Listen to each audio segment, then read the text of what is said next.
Sorry, we're just live streaming on Facebook also.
Just to welcome everyone to YARI's online rally for justice for George Nkencho.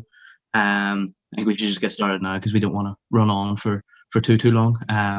So, my name's Peter McGregor. I'm an activist with YARI, and I'll be chairing the meeting tonight. So, we have three speakers today, and then what we'll do is we'll have some room for discussion where people can come in with any questions or any points that they would like to make. And I would really encourage everyone to come in to the discussion. So our three speakers tonight, and this is in order, are Ruth Coppinger, Gloria Nkencho, and Miriam Pwaza.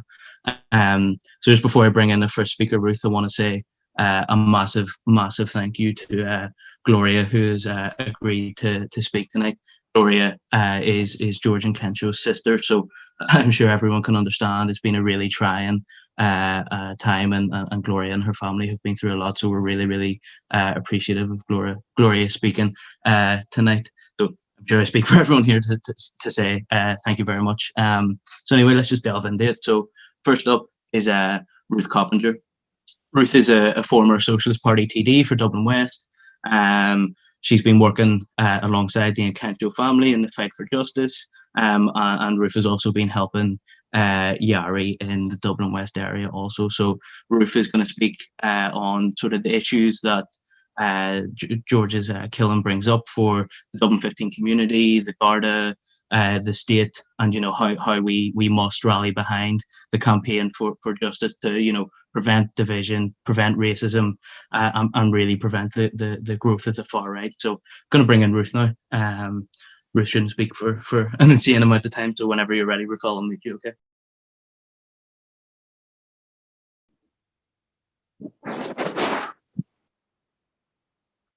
Hi, thank you, Peter, and thanks to everyone who's joined the meeting tonight. Not easy on a lovely sunny Friday evening, but I think this is a very important issue for everybody. I think anyone who's on this call will have been so saddened by what happened on December 30th. Really sad every time we talk about it, and I can only imagine how traumatizing and constantly re-traumatizing this is for the Nkencho family. And I know the burden of responsibility that's being put on Gloria as well, to try to champion this issue and to constantly, be in the public eye on the issue. And I'm sure I say for everyone here, we want to offer whatever support and solidarity we can to you tonight. And I think the beginning of the formal opening of the inquest on Monday, must be another very difficult milestone for the family. And we want to be there for George and be there for the family. I think the issues that the events brought up are huge ones for this country. We need a police force that's accountable to the communities that it serves. We need a police force that doesn't racially profile young people in Dublin West or anywhere else, that doesn't go around following young black men in cars. I had a meeting today with the Irish Network Against Racism and Vicky Conway as well, who's a human rights lecturer, and we were discussing many issues. And it was recounted to me by Einar that driving while black is a clear crime now in Ireland, and if ever we needed confirmation of that, we've seen it lately. Young people being reported if they gather in groups, by curtain twitching neighbours who think that they might be up to no good. Licenses, bikes, cars, all of those issues that if you're young and black, you're going to be in danger of being targeted in some way. That black people are more likely to be handcuffed, to be brutalised, to be arrested, as are other minorities. And YARI did a very important survey in this regard in the last few months. And, I don't need to go into it, but I just wanted to say that. And Dublin 15 is the most ethnically diverse, constituency in the entire country. And this is not the first problem that we have had with issues of race or division in the area. For example, there was a campaign to prevent a mosque being built in Warrenstown, where, obviously important issues relating to traffic and transport and so on have to be taken into account. But this was also stirred up by the far right. People do have a right to have places of worship, to express their religion freely. I'm not religious, but I would defend that right for anybody else. We also had the racist killing of Toyosi, who, so ironically was also a teammate and friend of George's. And I think the other issue that we've had is the absolute catastrophic housing crisis that we have in Greater Blanchardstown. This is the homeless capital, I would say, of the country. And most of the people who are, many of the people who are affected are Irish, but they're also non-Irish. And there's been an attempt by the far right and others to use this issue to try to divide people in Blanchardstown around the need for housing.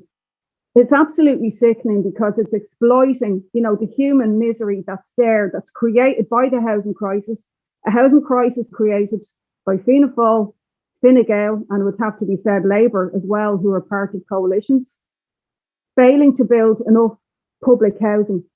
Now, most of the people who came to this country in the early 2000s, from many different places, came here when I was actually first elected as a councillor. There wasn't any housing crisis then. And, the housing crisis that's developed happened as a direct result of the bank bailout from 2008 and 2009, when the banks had to be bailed out on the backs of working class people, paying more in taxes, having our hospitals cut, having our education system cut, something I've seen myself at close quarters. And the Irish establishment on the backs of working class people, houses, paying more in taxes, the reality of having our hospitals cut, having our education system cut. I think it was about something I've seen myself at close quarters. Public council houses built in this area in Dublin 15. And it's always been the case, by the way, that minorities are blamed for all of the ills in society. Ironically, when I was growing up, it was unmarried mothers who were blamed for absolutely everything that happened in Ireland, you know. And now, of course, it's new communities that are being blamed. And I think it's very important to look at the two trends that are happening in society, because I've mentioned the negatives, but there's also some extremely positive things that are happening. And one of them is, particularly among young people, but the Black Lives Matter movement, which I'm sure Miriam will be talking more about, but that happened last year as a result of the brutal killing of George Floyd. Well, it happened before that, obviously, but it rose and escalated after the killing of George Floyd last year, and it spread from country to country, including in Ireland, and it had a massive impact throughout society. And I think that we have to, reinvigorate that movement and extend it, and challenge the growth of the far right and of right populism, which in itself is being fueled by the crisis that's going on in capitalism worldwide. You're getting leaders thrown up like Trump, Bolsonaro, Modi, even Boris Johnson too, really, capitalistic, racist figures that have no interest in most of humanity, as we see by their handling of the COVID crisis. And their election has encouraged far right all over. And I think it's very important that in Dublin 15, our community is not divided by them. And I think young people are going to be absolutely key to that, because young people have always been the most forward and progressive looking in their outlook in society. It's young people who challenged and persuaded the older generation to vote for marriage equality, to vote for repeal, to bring in social progress on many issues. And we have to fight to build a very strong anti-racist force in Dublin 15 and in Ireland. And I think young people will be the spine of that anti-racist force here locally and nationally. And I think one thing that we need to say to everyone in this community is to look at the role that the police have played during COVID.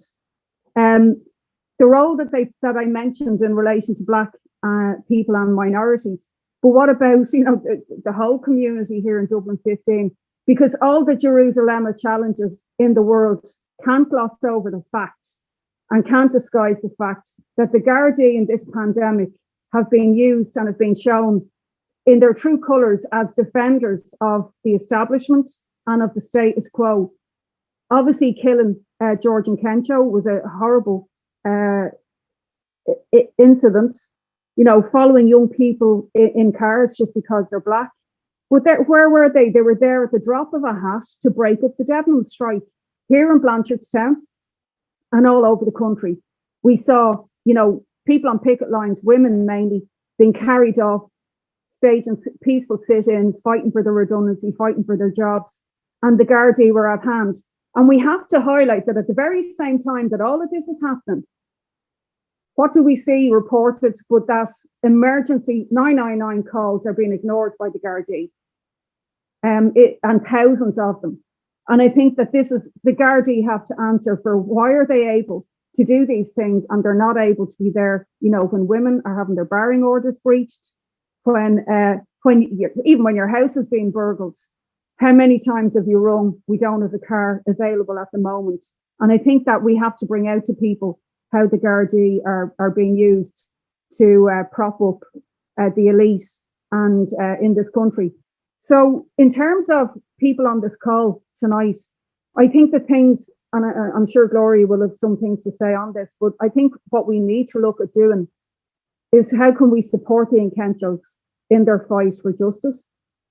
How can we build the campaign to demand a thorough, independent and public inquiry where the guard or the Gardaí responsible actually face trial in the same way that the policeman responsible for George Floyd's death ended up having to face trial. But that would never, ever have happened, let's not kid ourselves, unless, the video footage had been available that was taken by the young woman and that the eyes of the world were kept on it. So we need to keep to get the truth out about the injustice of what happened to George that day, And we need to focus and build more and more people looking at this case and building the campaign.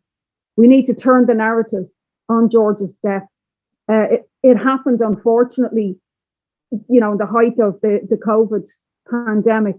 And therefore, we didn't have the opportunities, the public opportunities that would have been there in the same way. Now, one of the things that the police and the state has had to concede is the idea raised by Gloria and her family when they met the Minister for Justice back in April of a local diversity forum here in Blanchardstown.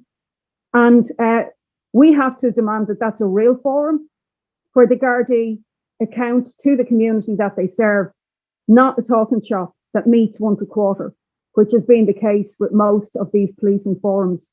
And I'm sure that that's something that the family will want to say. And I think just in finishing, I'm sure many ideas will be raised at this meeting about what can be done, but through social media, through leafleting, through stickering and other activities that are going to be talked about tonight. And also when opportunities present themselves to stand with the family at public protests, such as on Monday at the Inquest. And obviously I know YARI have organised a bus from Blanchardstown to that, so details can be given about that. But we need to create much more awareness of what happened and to build a campaign for justice for George. And just to say, as the Black Panthers said, that the way to fight racism is with solidarity. And that's what we have to discuss at this and future meetings of YARI. How can we increase solidarity throughout the community and throughout the country? Thanks. Thanks so much, Ruth. I think the points that you made were incredibly important, and really highlighted the role of the Guards in many different aspects of what we've seen in the recent period, from COVID to Debenhams to the George Nkencho incident as well. So thanks very much, Ruth. So next up we have Nkencho, who is George's sister. Gloria has been, an incredibly strong fighter for justice for her brother, despite how much Gloria and her family have been through, so I said it at the start, but I'll say it again. I know everyone here is super appreciative for you speaking tonight, Gloria. I think Gloria might have to leave a little bit early. It's completely fine, obviously. So I just wanted to say a huge thank you now, and I'm sure people can express their appreciation in the chat also. So Gloria's going to be speaking a bit on, the battle for justice for George, seriousness of what happened in relation to the Guards, and sort of what we need going forward. So whenever you're ready, Gloria, go ahead. Hi, everybody. Thank you so much for the opportunity to speak, the opportunity to be here. Also want to just say thank you for all your hard work that you've been doing behind closed doors and in public in terms of the survey, organizing the bus for Monday. It's been really appreciative, and thank you to Ruth as well for all the work. I won't take up too much time in terms of talking because you've probably heard everything I have to say and more, but just want to put out a disclaimer that I'm not an activist in any way. I'm just here due to unfortunate circumstances that have put me in the position that I am, that I have no choice but to be able to speak and to use my voice in where I can. The one thing I will say is that everybody on this call here, we all have probably one thing in common, is that we all desire change. I believe what happened to my brother points to a larger issue that's present here, the way minorities are policed, classism, and huge issues with the mental health sector in Ireland. I think those are the three main issues that are present that my brother's case highlighted. I'm sure we all saw what happened, a couple of weeks ago with that there was the Gardaí were able to de-escalate a very stressful situation that resulted, in two officers actually being shot. So it kind of like, when that happened, it kind of made me look back and think like, so this is a situation that's happened in my community that, was highly stressful, highly dangerous, tense, but it was able to be de-escalated and nobody lost their life. But what was different But what happened with my brother? I think that's a question that that needs to be answered by somebody. And it's something that, again, thank God for Snapchat, thank God for videos. It was shown, it was broadcasted, people can see it. There is issues at play here, not just racism, but again, classism.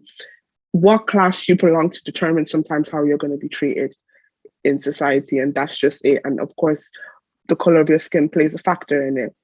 If this incident happened maybe in Black Rock or something else, maybe we would have had a different outcome. But because it happened in Blanchardstown, like we said, one of the most, ethnically diverse communities, there was a very, very different outcome. I being a girl, have probably been a little bit privileged that I haven't been so much had a lot of encounters with the guards and so forth, but I have been witness to my male friends who have been stopped, searched, questioned, harassed by guards, even in my presence. And I'm kind of shocked, and I'm like asking questions as to why is he being stopped? What's going on? And it's just because they have a nice car. Like incidences where my friend, who's actually a civil engineer, he makes money, he's able to afford a nice car. He's constantly stopped, constantly questions like, who owns this car? Where did you get the car? Can I have a look at it? Is there anything in this car that shouldn't be in this car? And it's just the constant policing, the constant harassment by the police to young Black boys, particularly in our community, is something that needs to be talked about. It needs to be highlighted. And I feel like it is being highlighted. It is being brought to light by groups like this, by incidents that keep happening. People are now not just staying silent, people are talking about it, and it's being seen. And we need to stay fast on it, be steady fast on it, and hang on, because as much as all these things are happening, we are seeing changes. We are seeing changes. The survey that was done by YARI points to that exactly, that there is a major issue.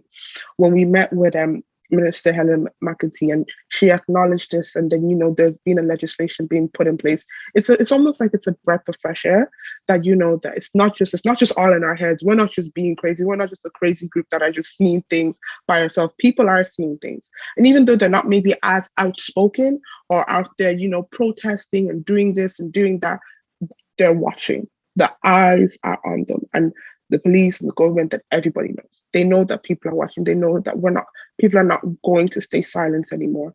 And I think that is, it's paramount. It's paramount that we're able to speak about things. It's paramount that we're able to have meetings like this where we can be encouraged and we can be almost nourished to the fact that changes will come as long as we're able to continue the work that we do, have patience, and work in solidarity.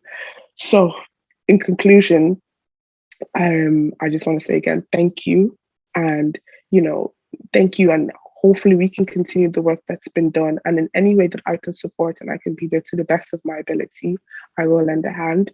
And I do hope to see you all on Monday. I may not be able to stay very long, but I will definitely be around, because as you can imagine, it's going to be one of those days.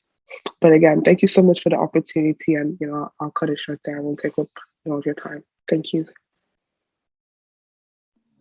Thank you so much, Gloria, again.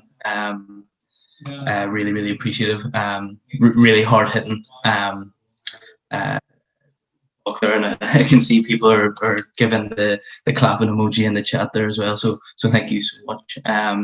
So just before I bring in our last speaker, Miriam, I just want to say now, if anyone wants to come in with any, short questions or points or anything else during the discussion after Miriam, I would really encourage everyone to do that, because we want to hear from you all. So please message me using the chat feature on Zoom, and I can work out a wee list as well. So our final speaker, as I said, is Miriam Kwaza. Miriam is a YARI activist, and she'll be speaking on what is needed to challenge racism, where racism comes from, who it benefits, and how we can organise to fight back against, an unequal, unjust, and oppressive capitalist system that Gloria and Ruth have exposed in what they've been saying. So, Miriam, whenever you're ready, if you want to. Thanks, Peter, and thanks so much, Gloria, for speaking tonight. like extremely appreciative of you taking the time to do this. So Gloria and Ruth have already touched on a lot of points about, the Justice for George Nkencho campaign, the reality of racism and class bias in Ireland that Gloria really emphasized, and I think is such an important point. But I want to start off with both Ruth's and Gloria's last points, which were about solidarity and why we crucially need solidarity amongst all working class people. And even if it is inevitable that working class people might hold prejudices or backwards attitudes in the society we live in, why it actually isn't in their interest to perpetuate these types of divisions because of how these ideas are clearly used by the ruling class or far-right forces, like Ruth was mentioning, by the few people at the top as well, to divide us so that they can be left unchallenged and continue to exploit us, to oppress us through poor wages, poor living in working conditions, and through not investing in mental health services that could have assisted someone like George. And I think this is just extremely obvious when we look at the last year only, where the majority of working class people have been impacted by COVID and the economic crisis that it just made happen quicker, by precarious employment, by precarious pay, by worsening living conditions, by increasing unemployment. And all of this has been happening to the majority of working class people, while the world's 10 richest men have made more profits than ever before. That is over $400 billion, which would be enough to vaccinate everyone on the planet.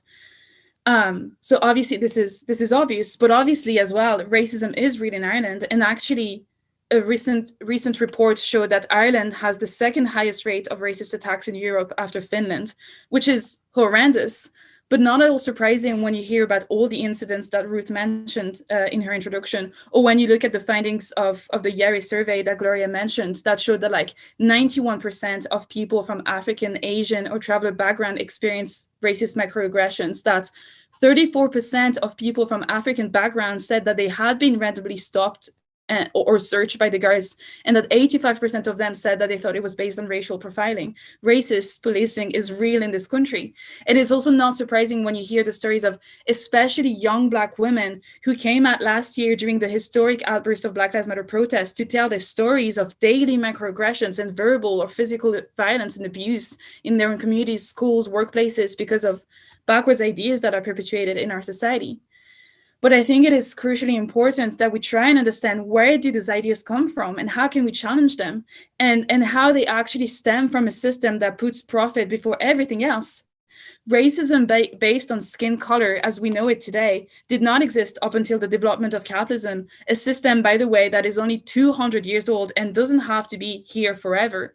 But for capitalism to be able to profit off the back of the Atlantic slave trade, and then to be able to divide, white people from Black slaves who were uniting against their oppressors, the race card was used to divide oppressed people by dehumanizing people of color and giving white people more privileges to maintain social order and rule over them, etc. And then centuries and centuries of racism internationally that was pushed by the media, by the state, by its police, by education, all the tools of this system have had an impact on working class people's consciousness, have created backwards attitudes that are real and affect us on a daily basis. But as has been mentioned before, last year, the world has witnessed historic Black Lives Matter protests internationally, and those protests have started to show a way forward.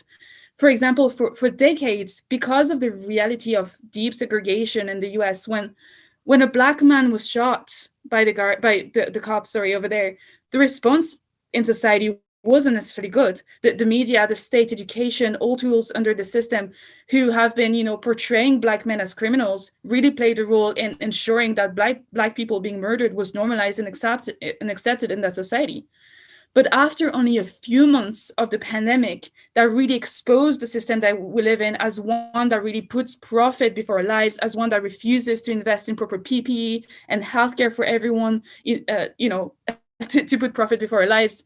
When George Floyd was killed, the response of the majority in society in the US switched completely. And the biggest social movement in the history of the United States that was made of like working class people from all racial backgrounds, not just people of color were at the forefront, but they were backed by like Latinos, people from Asian background, white people. This movement suddenly emerged because the death of George Floyd was the tipping point for a majority of people that started to realize that actually Black men aren't criminals, but what is criminal is a system that makes billions of profit out of the incarceration of Black people, that makes profit out of the privatization of housing, of healthcare, that affects all working class people, and that invests more in the police system than it does in essential public services for all working class people, which are all points that like Ruth made more clearly, talking about the reality of precarity and austerity in Dublin 15 that is affecting all working class people. And I think this is our starting point.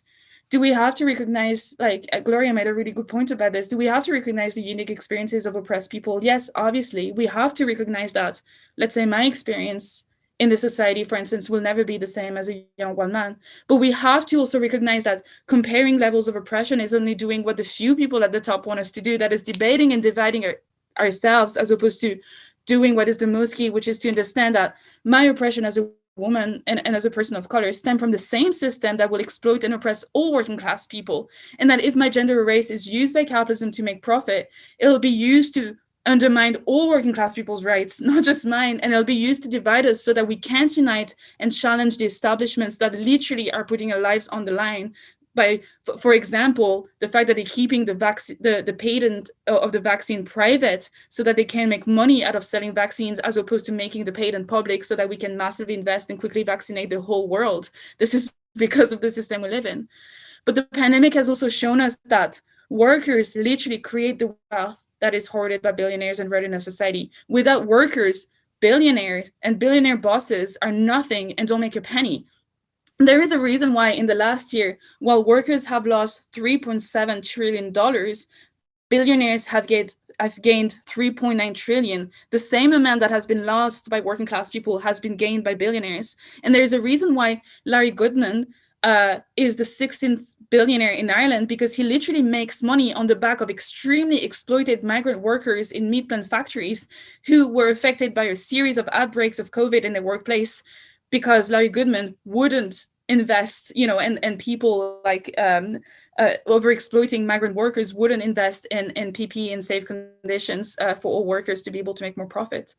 But workers are a force to be reckoned with because of the power that we have in creating wealth and running societies. So if we organize together, we could create a society that is democratically run in our interest, not in the interest of profit. So when young people set the tone for change like they have and are putting progress on the agenda, as Ruth was mentioning, through the global feminist movement, including repeal, through international climate strikes calling for system change, through mass uprisings against dictatorships or austerity like in Lebanon, in Myanmar, in Chile, or even through the Black Lives Matter movement, where young people started to expose the realities of racism in Ireland like never before. It has never happened in the history of this country that you had protests, many led by young people of color, putting racism on the agenda and exposing the reality of racism in this country.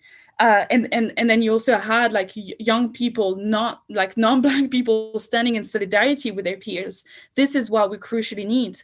But not only do we need it is possible. Solidarity has been shown through so many struggles in history and recently. Racist, divisive, and backwards attitudes can be overcome through realizing what is our common interest, what is our common goal, and who is our common enemy. Like, when white and Black workers stood against apartheid in South Africa, like when sectarian division was challenged through a mass movement in Lebanon of all working class people fighting against austerity back in 2019, or like when we saw this, what I was talking about, this mass multiracial Black Lives Matter movement in the US last summer. And like we saw here in Ireland in so many instances with like the gamma strikes of Turkish workers who were supported by Irish workers, etc. Or just simply like a few years ago, men standing with women during repeal. And finally, this is something that we can build here by going out there, organizing to expose the realities of racism, to challenge racist lies, to unite all the struggles of working class people for better rights and dignity as the only way to like crush the threat of the far right, as Ruth mentioned, but also fight for a real alternative where we can all be free from oppression and exploitation, where we could have, for example, affordable and accessible mental health services that could have saved George's life, that could have that could avoid bringing our youth to a point of breakdown in the first place. So to finish, to me and to all of us, what should justice for George Nkencho mean? And justice for George should mean ensuring that what happened to him never happens again. That means that the guards who do not protect our interests, but protect those of the status quo, of the capitalist class, of big corporations, are held accountable. We've seen recently not only what happened, obviously, to the Nkencho family, but how the guards were literally lifting off the grounds ex-Debenhams workers who were fighting, for their redundancy package. They were removed from the picket lines so that the stocks could be taken out and no redundancy package given to the workers. We've seen how the guards have been giving fines to women who were safely protesting against gender violence during the pandemic. This shows that we truly need to bring all struggles for women, for people of color, for workers together to challenge these institutions, because it is in our interest to unite to win real change for the majority. But fundamentally, winning justice for George also means building a struggle of all young and working class people that breaks with the system, that breaks with capitalism, because as Malcolm X said, you can't have capitalism without racism. Of course, there are immediate things that we can achieve now by increasing pressure on establishments, like, winning a working class forum that holds the guards into account and makes murderous behavior intolerable before it even happens, or implementing hate crime legislations that would criminalize racism and other forms of oppression, because we don't have hate crime legislations in this country. But any right we win under capitalism can be taken away in the name of profit, and any right we win under capitalism will never fully get rid of racism, as it is a founding pillar of the system. This was shown, for instance, in the US, with you had a huge, absolutely huge victory, from the Black Lives Matter movement that achieved the conviction of Chauvin, who was the murderer of George Floyd. That really shows the power of movements from below to force the establishment to concede.